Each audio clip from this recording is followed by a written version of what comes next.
I'm already excited for the chess tricks that I'm about to show you guys. A unique way to play the Italian game with so many hidden traps that many people don't know. Be sure to hit the like button and do subscribe to my channel if at all you haven't already, because that's how you encourage me to keep on making more wonderful videos just like this one. Guys, many people don't seem to know what I'm about to show you in the normal Italian, where you begin with e4, e5 as usual, then you go knight to f3, then thinking this will be a normal game, and that's why they play knight c6, because what else?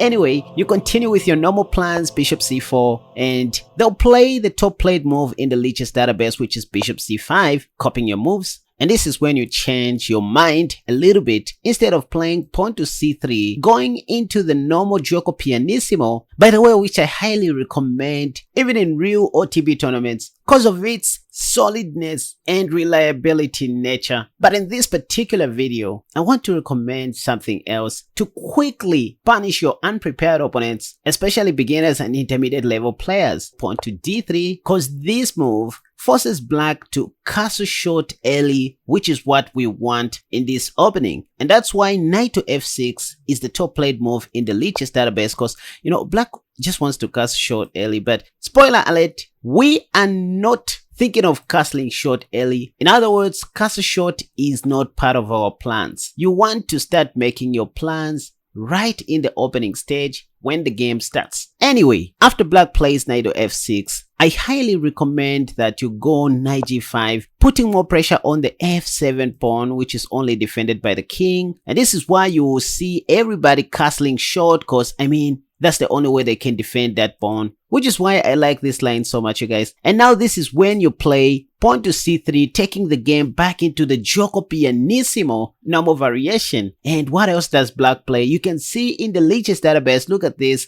Pawn to h6 is the top played move, because black doesn't like your knight, which is sitting in his territory. So pawn to h6 is what you're going to see them playing. And whenever you see this, don't play what other people play in the Lichess database, knight to f3. Just simply play pawn to h4, guys. I know this is not objectively the best according to Stockfish, but hey, you're not going to be playing Stockfish. Look, engines have their own way of making strategies. Stockfish is calculating the possibility in the end game, which most humans are not good at. E.g., if your human opponent foolishly takes on g5, thinking they just won a free piece, well, you can just take back, and this may soon lead to mate if black goes knight h7, the top played move, after which you can just play queen h5, and there's something like a mate in 4 which black cannot stop with his anchor pawn, so there's nothing that black can do in this position. I leave that up to you guys. Find a mate in 4 in this position and leave your answers in the comment section down below. I'll check them out and mark them later. Let's look at another line. What if black doesn't foolishly take your knight on g5 and instead they play something like pawn to d6, the top played move? Well, when I notice that my opponent is not taking my knight, well, I want to give them a second chance to think about this, okay? So what I do here is just to go pawn to f3, again inviting black to take my knight on g5, which is the top played move you can see in the Lichess database, because this time it looks like I blocked the vision of my queen, so it can't sit on h5. Watch, they all play h takes g5 because they think I don't have this. Nevertheless, I just go ahead and take back on g5. They go knight h7, but this is when I reveal my plan after pawn to f4, because anyways, I just renewed my queen h5 possibility, and there's nothing that black can do about it. For example, if they go pawn to g6, stopping queen h5, well, I have pawn to f5, just, you know, putting more pressure on the king side since black has already castled short. So the top played move in this position, I mean, after you play pawn to f5, is knight takes g5, at least taking one pawn. But in this position, there are so many things that we can do. For example, taking on g6 is okay, since black cannot take back our g pawn as their f pawn is pinned. The better move in this position, guys, is queen g4 instead of taking immediately. Well, the idea is very simple. Go queen h4 and mate on h8. If they play knight h7, which they do, by the way, I want you to find a checkmate in 2 before I show you in a second. So pause this video and try to find the best move in this position. This is for beginners, by the way. This is the only way you can improve your tactical vision instead of just watching. The time starts now. Alright, I think you found this move, queen takes g6 check. Hey, see that the f7 pawn is still pinned by our light square bishop, so our queen cannot be taken, and the only move that black can play is king h8, after which you now play queen takes h7, or even better, rook takes h7 checkmate.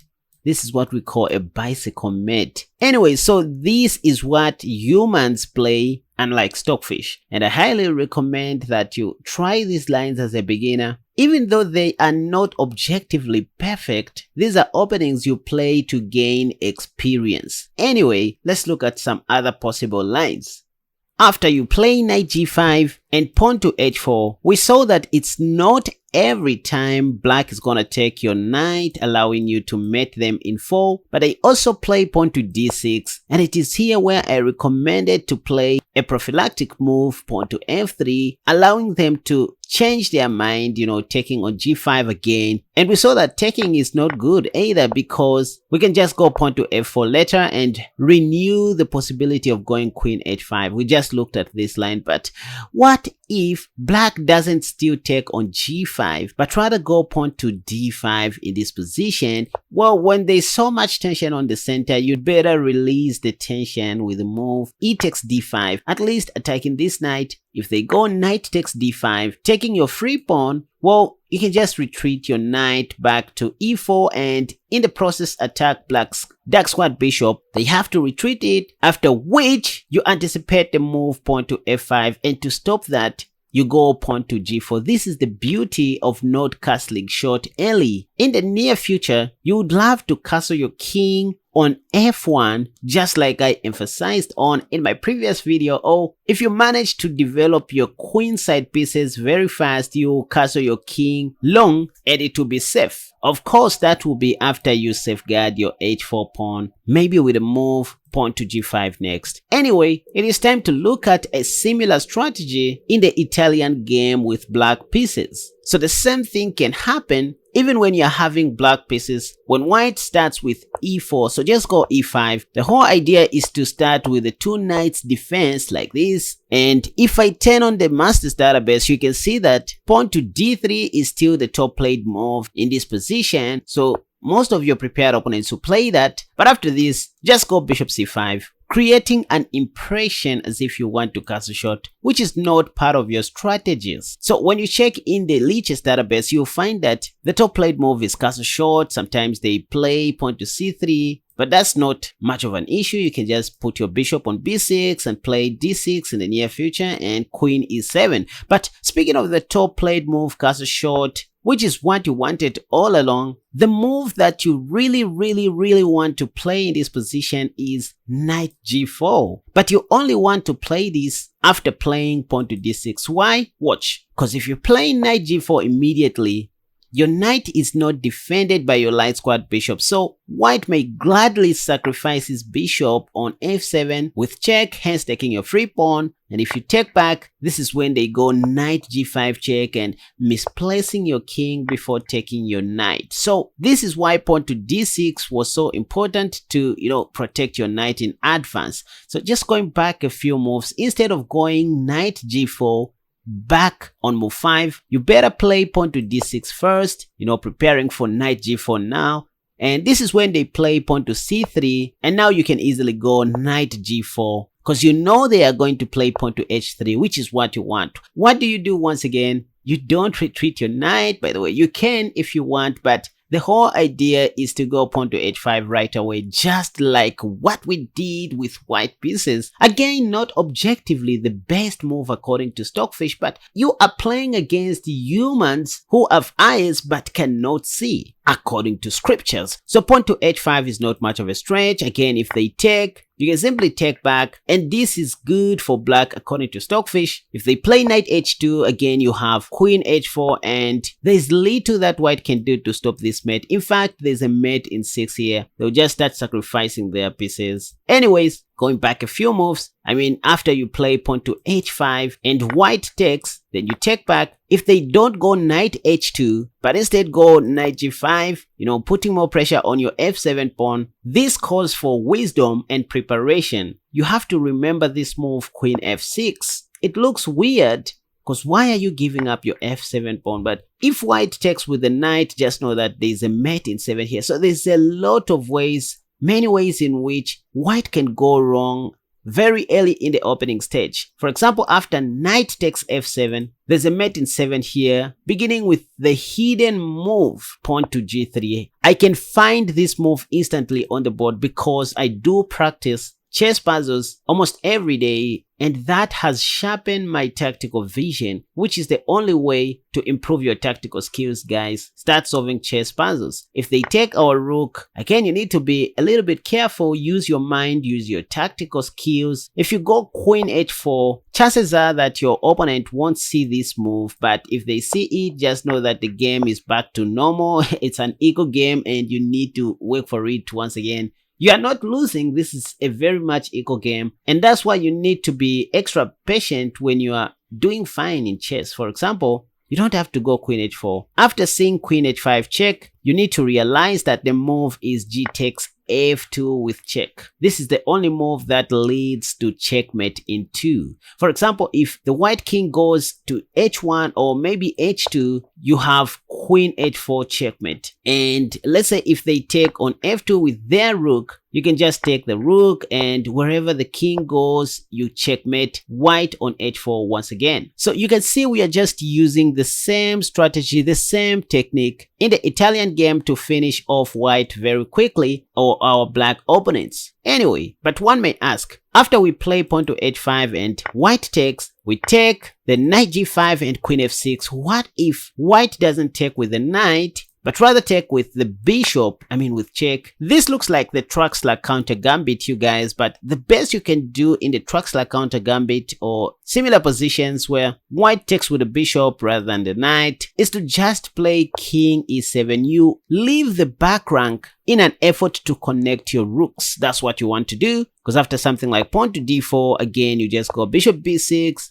If d5, which most people do, by the way, you can just go knight d8 and just simplify the game like this, and there's a possibility for you to mate on h1 if white is not careful. At worst, you just want to get back your piece. If bishop g5 check, you can just put your king back and the knight is trapped. So in this line, you definitely get back your knight. That's the thing. Anyway, that Italian strategy which I just showed you reminds me of the fishing pole trap in the Ruy Lopez, where white starts with e4, then we go e5, knight f3, knight c6, and instead of bishop c4, they play bishop b5. Once again, you can just go knight to f6. Spoiler alert, you still want to go knight g4. For example, the top played move is castle shot, as you can see in both the Masters and the Lichess database. But let me just show you a quick trap.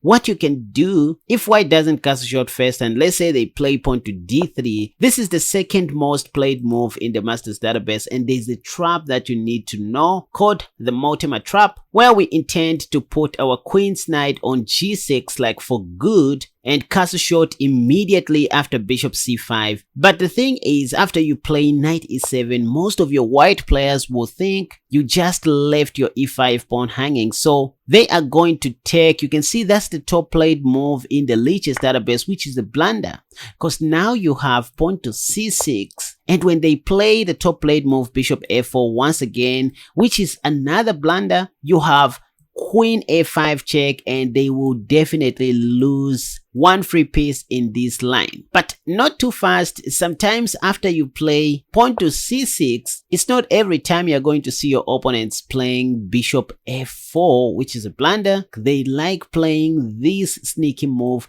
knight c4, so that if you foolishly take their bishop, they can mate you in one like this. Since your king cannot escape from Sobibo. So the best you can do after white plays knight c4 is not to take the light squared bishop immediately, but first of all to play knight g6, because now if this comes, you can just gladly take with your dark squared bishop. So this is when they are going to play something like bishop a4, and now you can win one of white's pieces like this. So this is just a little trap in the Ruy Lopez that you can try out back on move 3 if white doesn't castle short, which they are supposed to do, and instead go pawn to d3. Anyway, the top played move is castle short, after which you still go knight g4.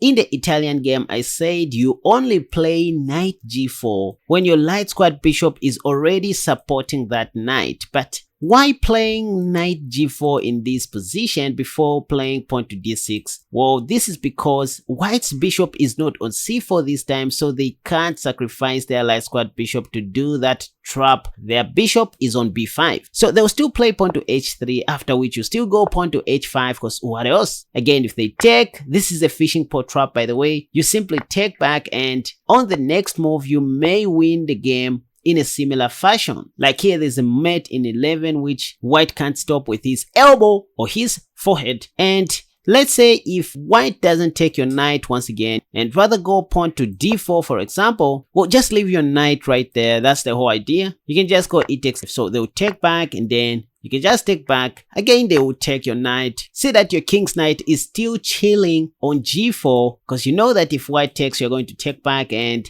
that. So this is the strategy that I'm talking about, guys. And that's why you don't have to care about this knight. Just go bishop d6. This is a sneaky move, inviting white to take your free pawn on g7, because it looks free, but once this happens, just know you have won the game. How? Because now you have a possibility to go bishop e5. But first of all, you give a temporal check like this. After the king moves, that's when you go bishop e5. Yeah, the only sensible move for white is queen g5, but after queen takes and bishop takes, it is white who's going to lose his rook on a1. Ladies and gentlemen, let me know what you think about these opening strategies of playing knight g4 or knight g5 very early in the opening stage and not worrying about castling short. Let me know what you think in the comment section. Please leave that comment. It is good for these videos engagement, and many of you guys don't even know that I have many videos on my channel, which is why we encourage you to subscribe and turn on the bell notification icon so that you don't miss any of our future uploads. Do subscribe now and hit the like button. Thank you for watching. Until next time, bye bye.